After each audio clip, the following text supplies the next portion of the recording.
guys, ketemu lagi bersama MS789 Channel.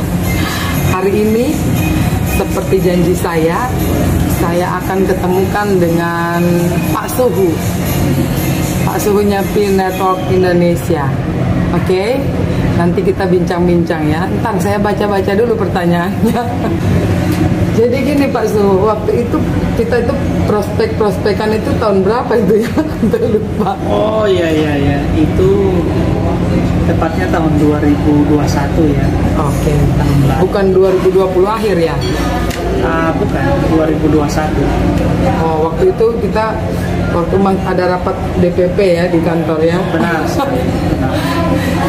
Jadi ini juga penggiat plus selain daripada Pak Suhunya Pi Network, ternyata beliau ini suhunya pemerintah. Kita lanjut ya.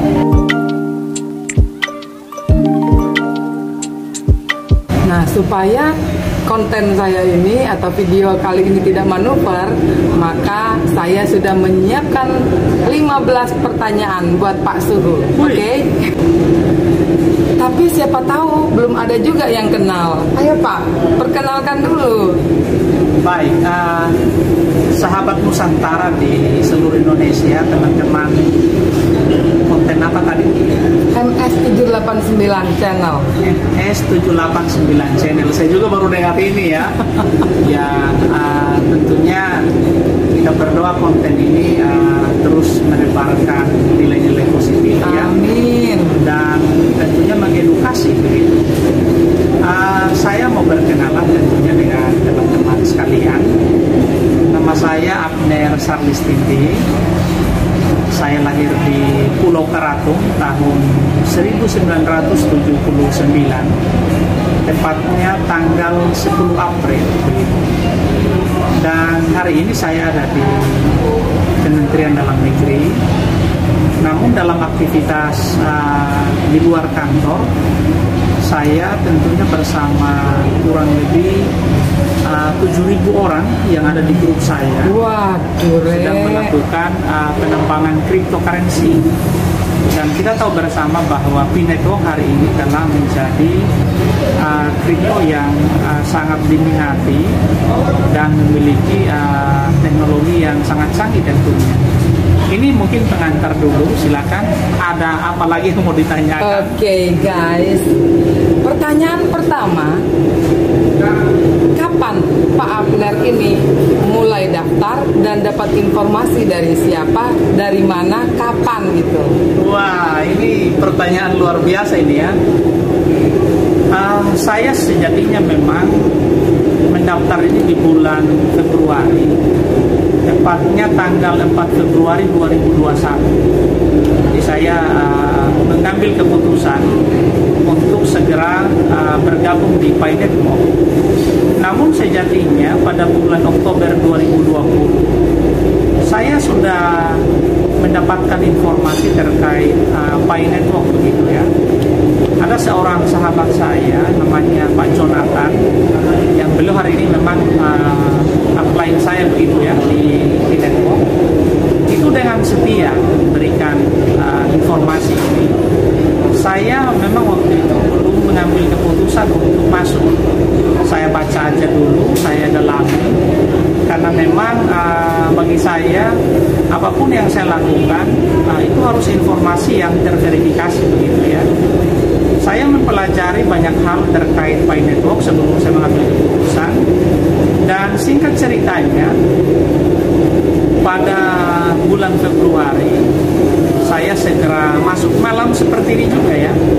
Saya masuk mendaftar di Pi Network, dan ketika saya mendaftar terkejutlah saya karena ternyata Pi Network melebihi apa yang saya pelajari, karena saya sudah masuk sistem dan saya melihat teknologi ini, dan secara khusus buku putihnya, white papernya itu saya baca dengan sangat detail, dan yakinlah saya bahwa bisnis ini bukan bisnis abal-abal gitu ya.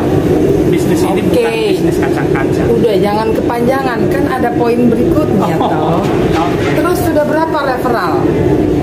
sampai hari ini? Malam ini saya coba lihat dulu. Waduh guys, referralnya aja pasti sudah ratusan ya, jangan-jangan ribuan, apalagi fee-nya guys. Sampai dengan malam ini teman-teman, referral yang bergabung di saya itu kurang lebih 300, ini 300 ya. Tentunya ada ekornya. Ekornya itu begini. Ada yang mendaftar double begitu, ada 3 account. Saya lihat itu memang double, akhirnya harus di delete begitu. Dan ada juga yang setelah mendaftar mereka tidak melakukan penambangan, dan ada juga memang karena memang belum melakukan pendaftaran. Tercatat 393 referral yang 393 referral. Jumlah fee-nya jangan ditanya, nggak boleh. Yang pasti salah satu referralnya itu adalah saya gitu. Terus pertanyaan berikutnya, yang ketiga, berapa persen kepercayaan Abang Abner ini tentang P Network? Jadi ini pertanyaan yang baik ya, karena memang ini menjadi dasar kita dalam melangkah mengambil keputusan untuk melakukan penambangan. 4 bulan sebelum saya masuk saya pelajari, dan ketika saya sangat diyakinkan dengan semua informasi yang saya baca, maka kepercayaan saya itu 1000%. Oke, stop. Sangat yakin. 1000% guys. Oke, terus apakah Pak Abner ini, Abang Abner ini, Mas Abner ini punya pengalaman tentang bisnis cryptocurrency sebelumnya? Iya, tentunya saya ketika ngambil master di UGM ya 2013, saya sebetulnya hampir jadi orang kaya saat itu. Teman-teman kami di UGM, kami tentunya berdiskusi terkait kripto yang namanya Bitcoin saat itu, dan saya memang karena mungkin anak kampung ya waktu itu, jadi saya tidak terlalu tertarik dan akhirnya itu saya abaikan. Dan terkejutlah saya ketika saya di wisuda 2016, satu Bitcoin ini sudah di atas 100 juta, dan akhirnya menyesallah saya saat itu. Yang kedua, ketika saya sudah ngambil doktor di UGM ya 2016 mulai sampai 2019, di 2017 saya bertemu dengan Ethereum. Saya harus menyiapkan uang kurang lebih 3 juta untuk membeli Ethereum. Saat itu memang masih murah sekali.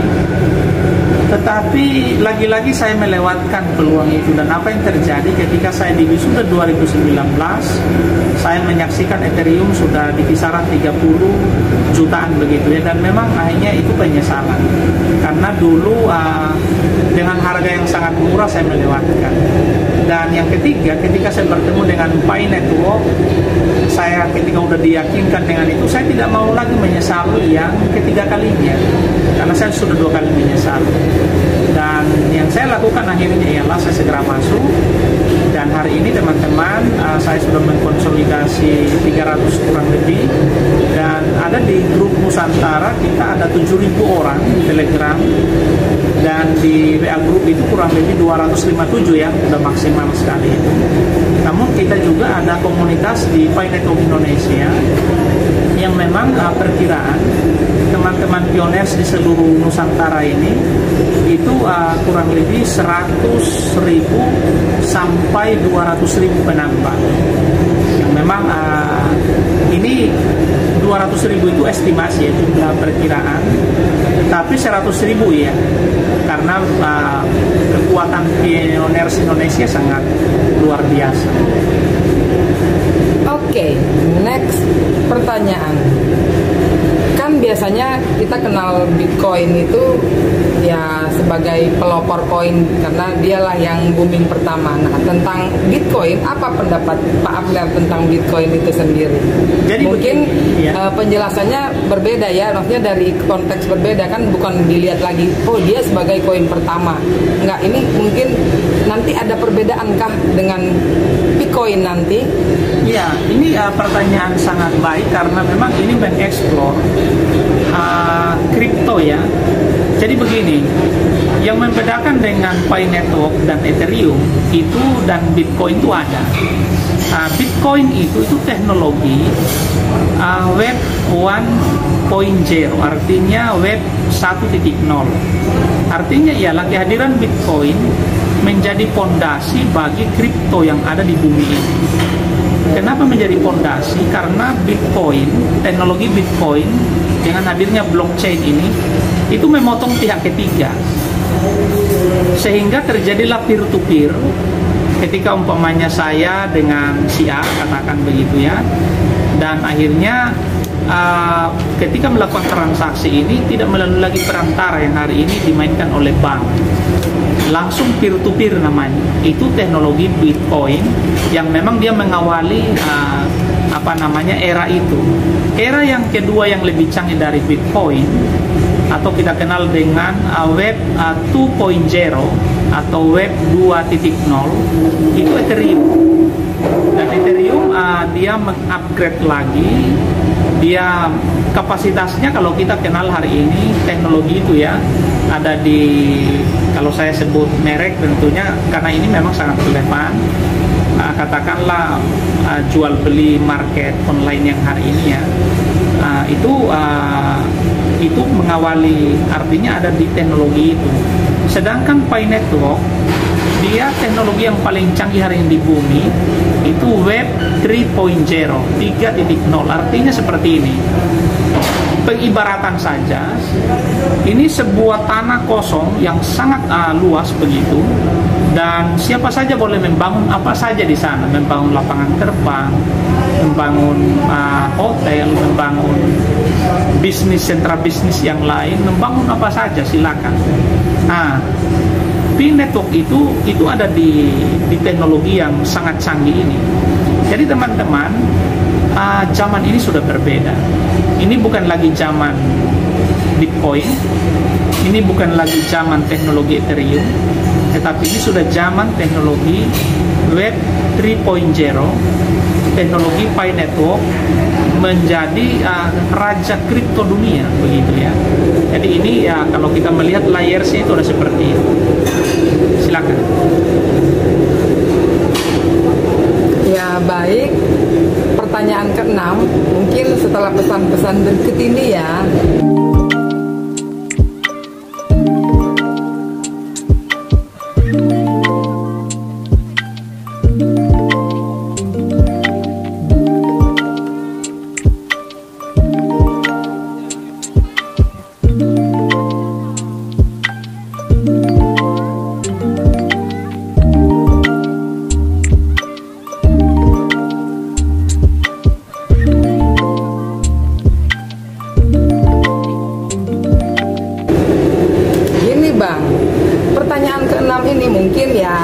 Biasalah, kan dulu banyak yang menggemari di awal-awalnya. Tiba-tiba mereka kayak merasa dibohongin, sehingga dibilang halu gitu, halu lover.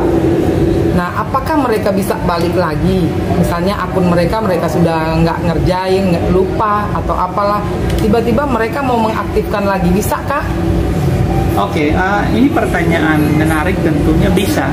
Jadi teman-teman yang karena mungkin keterbatasan informasi sehingga memang tidak terinformasikan, teman-teman yang sudah capek karena terlalu lama begitu, setiap hari kan ini dibutuhkan endurance ya, daya tahan untuk menambang. Teman-teman yang mungkin karena ketidaksengajaan, kesibukan apa, dan hari ini akhirnya teman-teman ingin balik lagi setelah sekian lama akun itu tidak diberdayakan. Nih, pertanyaan berikut, bagaimana menyikapi para nyinyir lover yang mengatakan bahwasanya komunitas Pi Network adalah kumpulan para halu? Ini pertanyaan simpel, tapi mungkin jawabannya agak gimana gitu. Baik, jadi memang teman-teman, orang nyinyir itu karena dua hal. Yang pertama karena memang tidak terinformasikan, tidak mengetahui kedalaman sebuah produk ya, atau sesuatu. Jadi orang itu nyinyir, dia hanya melihat luarnya dan dia bicara tanpa pengetahuan yang sangat lengkap dengan itu. Yang kedua orang nyinyir mungkin karena ingin membuat konten begitu ya. Jadi supaya dia diminati banyak orang, terus dia mulai melakukan mulai berkata-kata dengan kata-kata yang kontra dengan itu, sehingga banyak followers dan akhirnya dia mendapatkan followers dengan apa yang dia lakukan itu. Tetapi saya ingin katakan kepada teman-teman yang mungkin saat ini nanti akan melihat ini ya, pembicaraan ini, Pi Network itu ada tahapan, ada fase yang harus teman-teman pahami. Pi Network itu lahir tanggal 14 Maret 2019 dan ada 3 fase dalam roadmap-nya itu. Yang pertama, desain, distribusi, dan bangun kepercayaan. Begitu didesain, didistribusikan, hari ini Pi Network itu sudah ada di 220 negara lebih ya, dan sudah ditambang oleh Solid kurang lebih 35 juta orang di seluruh dunia. Bentar, Okay. Itu pertanyaan nanti itu guys. Okay. Ini jangan dijawab semua. Gini nih, kan yang tadi nih, bagaimana misalnya ada para pionir yang dulu yang semangat 45 dan sekarang mungkin mengabaikan sehingga ingin kembali dengan akun yang awal. Nah, bagaimana itu yang tadi? Itu yang saya bilang tadi di awal, silakan download. Karena kan sudah terhapus, katakan begitu ya, sudah tidak ada lagi di HP karena insiden masa lalu begitu ya. Jadi silakan download. Setelah download, teman-teman masukkan data yang lama, nomor telepon yang lama. Kalau memang akhirnya memasukkan nomor telepon yang lama dan berhasil, maka dia akan minta sandi. Silakan lakukan input sandi. Syukur-syukur kalau memang teman-teman masih ingat sandinya. Kalau teman-teman tidak ingat sandinya, maka account ini bisa di-reset, di-recovery lagi. Tetapi celakanya ialah ketika teman-teman tidak melakukan di awal waktu melakukan pendaftaran itu dan tidak segera menuntaskan verifikasi account, baik itu nomor telepon tidak diverifikasi katakan, atau Facebook, maka teman-teman akan kesulitan. Pasti akan di-delivery, akan dibawa ke penambangan yang baru, mulai dari 1. Sayangkan umpamanya ketika teman-teman meninggalkan Pi, katakan posisi kon sudah 100 apa 200 dan teman-teman akhirnya mundur dan tidak melakukan verifikasi, maka memang ini risiko yang harus teman-teman tanggung. Tetapi kalau teman-teman sudah melakukan verifikasi semuanya itu, baik nomor Facebook atau nomor telepon atau salah satu, maka teman-teman silakan masuk menggunakan salah satu itu, masih bisa. Oke, siap. Nah, sekarang ini Pi Network ini kan sudah banyak digemari lah, sudah banyak dikenal di semua kalangan, sehingga kita mendengar sudah ada yang mempersiapkan tempatnya untuk barter-membarter. Nah, masalahnya bukan itu. Masalahnya gini, kan ada yang orang-orang yang nggak paham. Pasti kan barter itu ada syarat ketentuan berlaku. Nah, bagaimana kita membahasakan kepada mungkin orang-orang awam di kampung yang di pedalaman yang cuma tahu Pi Network ini bisa mencapai 4M itu. Gimana tuh? Baik, jadi begini. Barter itu ada berapa tahapan, teman-teman. Yang perlu diketahui ialah yang pertama, teman-teman sudah harus lolos verifikasi KYC. Pastikan sudah lolos di situ. Yang kedua, begitu lolos KYC, maka teman-teman memenuhi syarat yang di poin 7 kalau teman-teman ada di Pi Network, itu segera checklist itu untuk migrasi mainnet, artinya koin yang teman-teman tambah itu akan berada di wallet, di dompet begitu ya. Nah, syarat itu dulu yang harus dituntaskan. Dan saya ingatkan untuk teman-teman, tolong jaga betul kata sandi, baik kata sandi penambangan dan kata sandi account. Nah, terkait barter, hari ini teman-teman China itu mendorong konsensus itu kesepakatan yang diusulkan. Jadi itu sesuatu yang disepakati dan diusulkan ke pasar bahwa nilainya segitu. Nah, teman-teman China itu mengusulkan harga satu B itu di kisaran $314.159 atau memang setara 4,3 M kalau kita kalikan 14.000. Nah, ini kan angka yang sangat fantastis begitu ya, sangat luar biasa. Tetapi apapun itu, banyak tentunya teman-teman yang pro dan kontra. Saya sendiri mendengar dan melihat, membaca, ada yang berkata bahwa itu harganya terlalu tinggi begitu ya. Ada juga yang bilang harganya pas, bahkan ada yang langsung banting harga begitu ya. Nah, bagi saya ialah seluruh perbedaan ini tidak masalah. Nah, kayaknya kita udah lupa nih pertanyaan keberapa. Tapi kemungkinan pertanyaan yang ke-12. Oke? Nah, gini. Katanya banyak elit pemerintahan juga ada di network ini.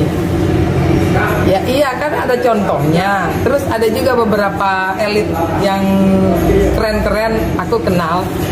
Nah, masalahnya gini, bagaimana dengan legalitas atau aturan yang ada di Indonesia? Kan pasti berbeda gitu loh. Baik, jadi begini, terkait legalitas dulu ya. Hari ini kan kalau kita merujuk pada regulasi yang dikeluarkan Bapepti, itu terkait dengan cryptocurrency. Teman-teman nanti silakan searching di internet ya, ketik aja regulasi mengenai cryptocurrency oleh Bapepti. Silakan dibaca di situ, kan memang itu sangat panjang penjelasannya. Tetapi hari ini memang di bangsa kita itu ada regulasi yang mengatur tentang cryptocurrency, tentang ini harus kita pahami, didudukkan pada pengetahuan yang benar supaya kita tidak salah paham terkait cryptocurrency ini, kan begitu ya. Silakan itu merujuk ke regulasi Bapepti. Nah, saya ingin mau katakan begini, saya sendiri aparatur sipil negara, dan saya sudah mengajak banyak orang yang ada di jaringan saya, teman-teman Kementerian Dalam Negeri banyak saya ajak, baik yang ada di kantor lama maupun yang hari ini memang saya ada di kantor yang baru di Kemendagri. Jadi kita solid lah untuk itu, dan memang ini terverifikasi, layak direkomendasikan.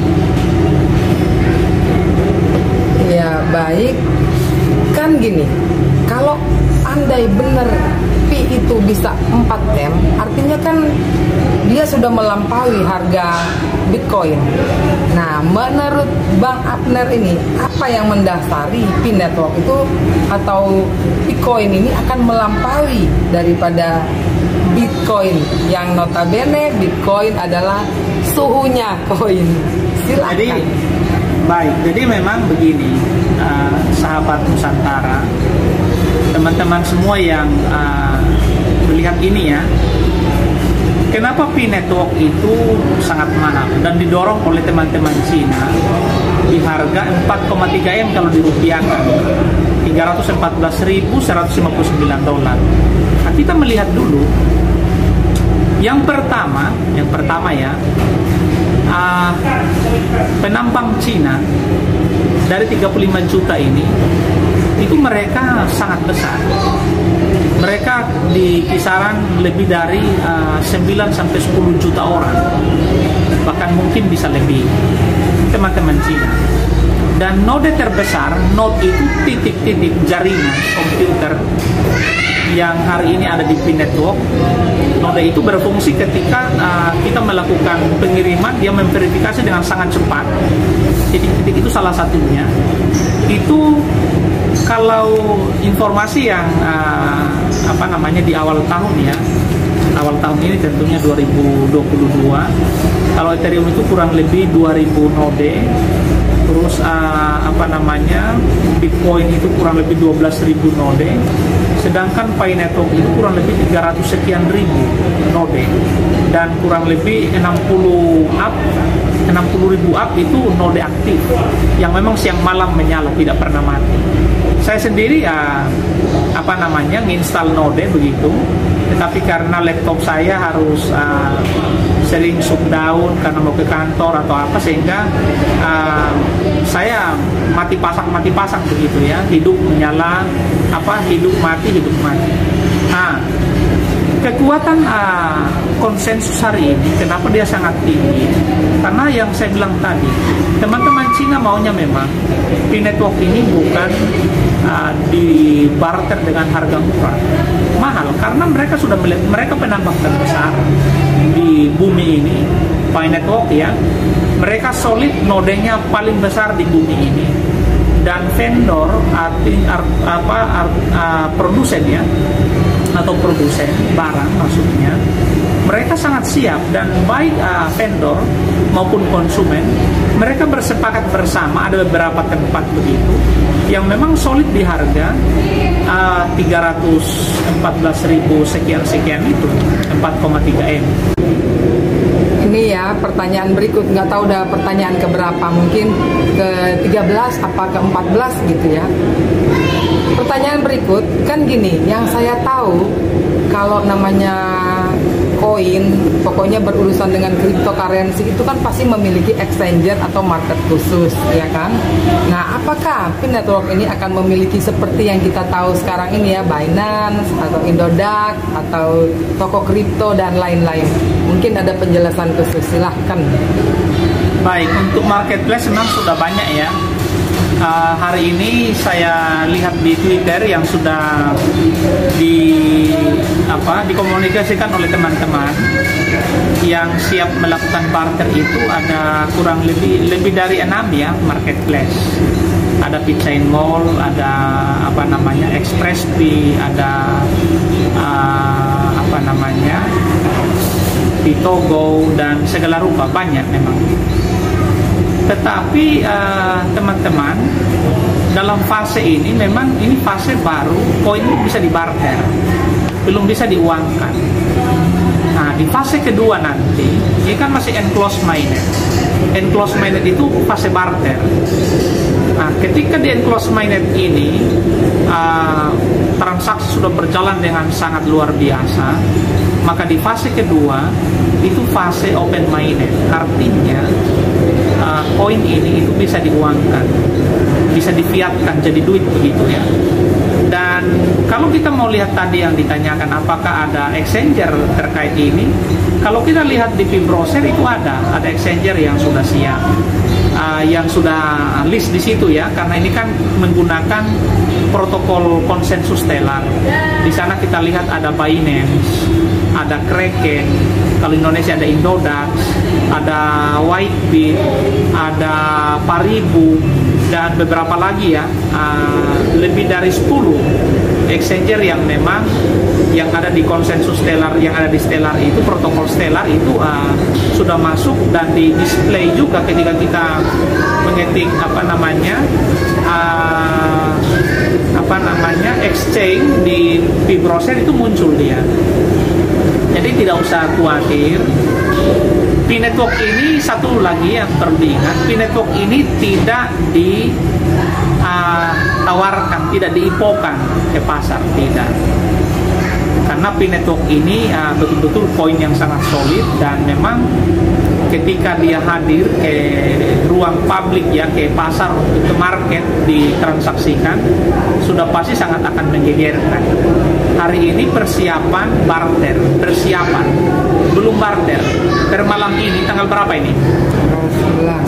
Iya, per malam ini itu belum barter, tetapi sudah persiapan. Nah, di fase pertama enclosed mainnet barter, dan fase kedua open mainnet itu P-network bisa difiatkan.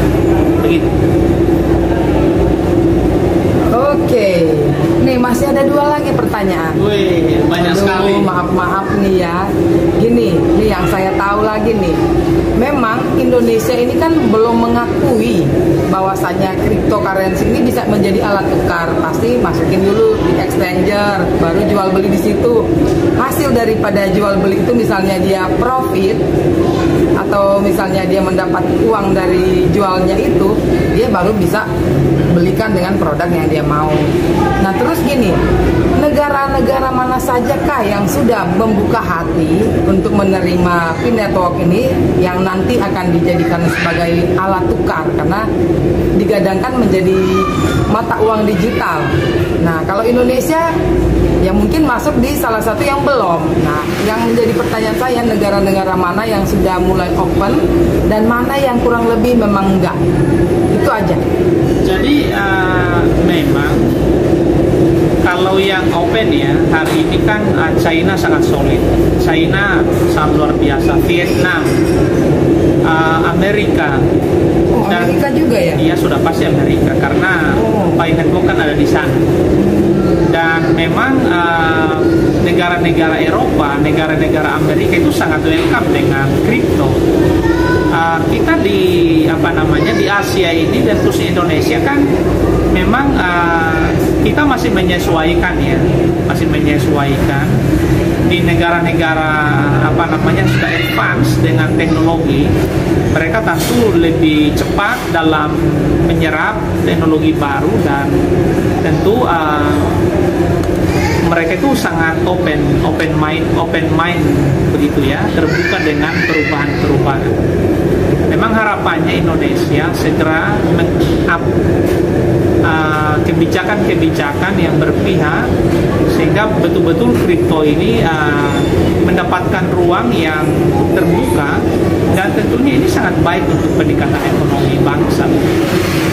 Saya kira banyak negara yang sangat open dengan ini, dan kita lihat bersama ada Jepang, ada Korea di sana, ada Singapura, itu yang di Asia ya.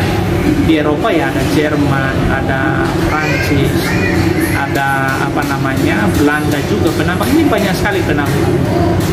Ada kurang lebih 230 negara yang 220 up ya yang sedang melakukan penambangan, dan tentunya ya kita berterima kasih karena P-network di Indonesia ini disambut dengan sangat luar biasa baik, dan kita sudah terdistribusi di berbagai penjuru Nusantara, dan Indonesia saya kira akan menjadi next country yang betul-betul melihat kripto ini sebagai sesuatu yang wah yang bisa mensejahterakan penduduknya seperti itu. Dan akhirnya kebijakan akan segera, saya percaya bahwa Presiden Jokowi sangat luar biasa yang nantinya akan terus mendrive ya, terus memandu kebijakan-kebijakan di sektor kripto yang nantinya akan berpihak pada penambang itu sendiri, dan tentunya ini akan membuka ruang-ruang yang membuat ekonomi kita semakin cepat pertumbuhannya begitu. Waduh, ini sih ada pertanyaan sisipan. Kan gini, waktu saya ketemu Bang Abner ini 2 tahun lalu, setahun lalu lah, rencananya ini mau masuk 2024. Tanda kutip ya, yang paham, yang cerdas paham. Nah terus gini, sudah siapkah?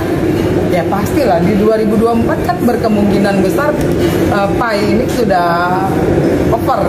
Oh ini saya mau tanya, ini siapa yang menyisipkan pertanyaan ini begitu?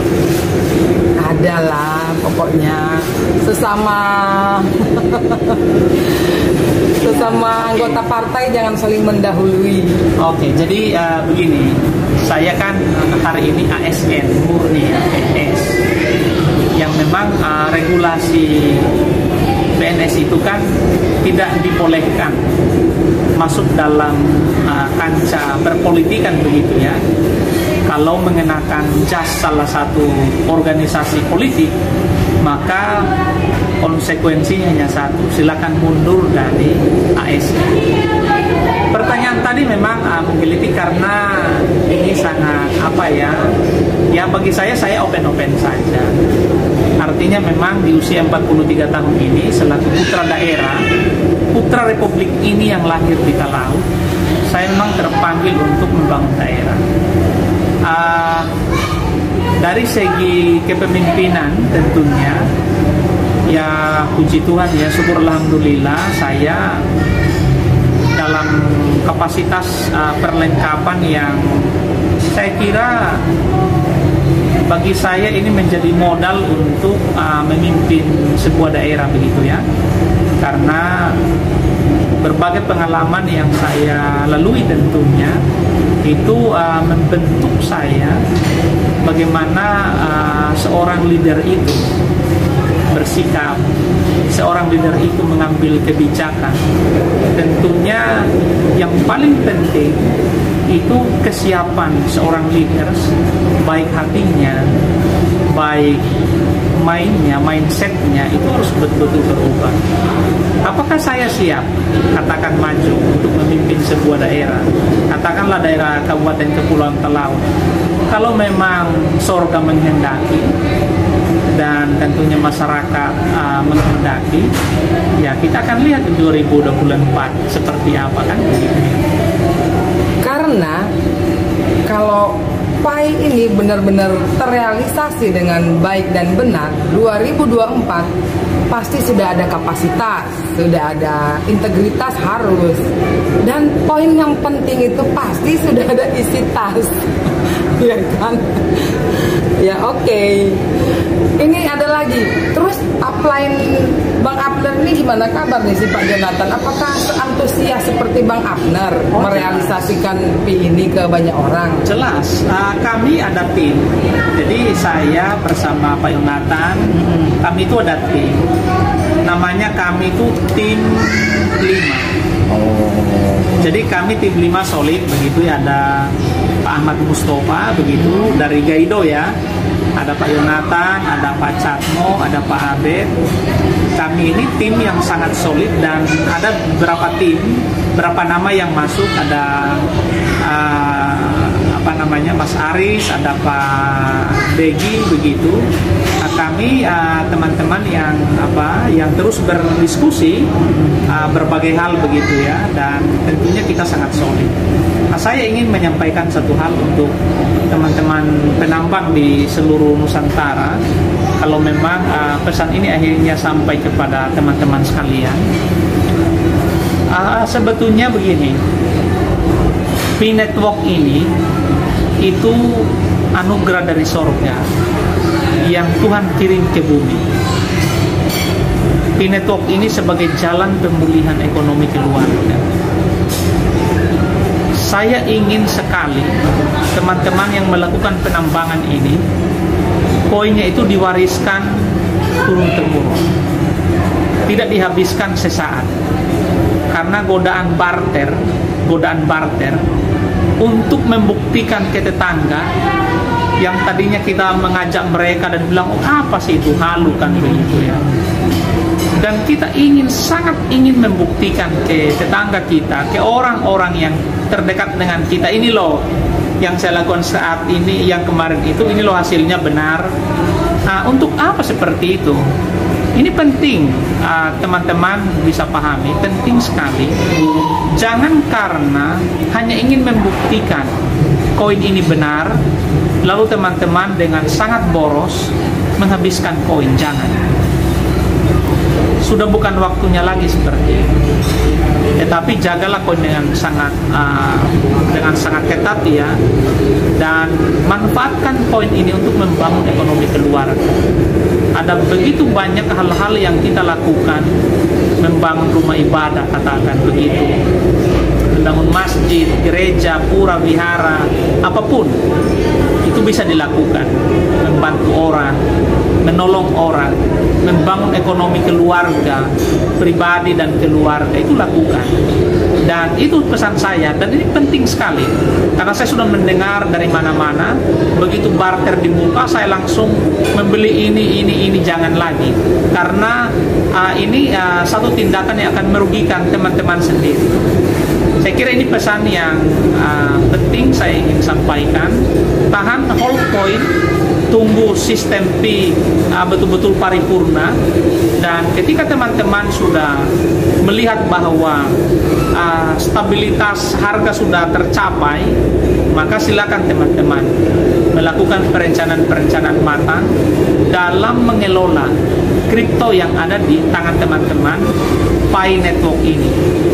Itu harus diwariskan ke keturunan demi keturunan, keturunan ke-7 dan seterusnya begitu ya. Tolong ini teman-teman harus pegang, dan saya kira ini pesan penting untuk kita semua. Waduh, belum saya ngomong tentang closing statement, beliau sudah berinisiatif, artinya beliau sudah lapar. Oke, intinya seperti yang sering saya bilang, Pi Network ini ceritanya masih sangat panjang. Jadi tetap cerdas, tetap semangat. Saya bisa, kamu bisa, kita bisa. Thank you, bye. Terima kasih ya.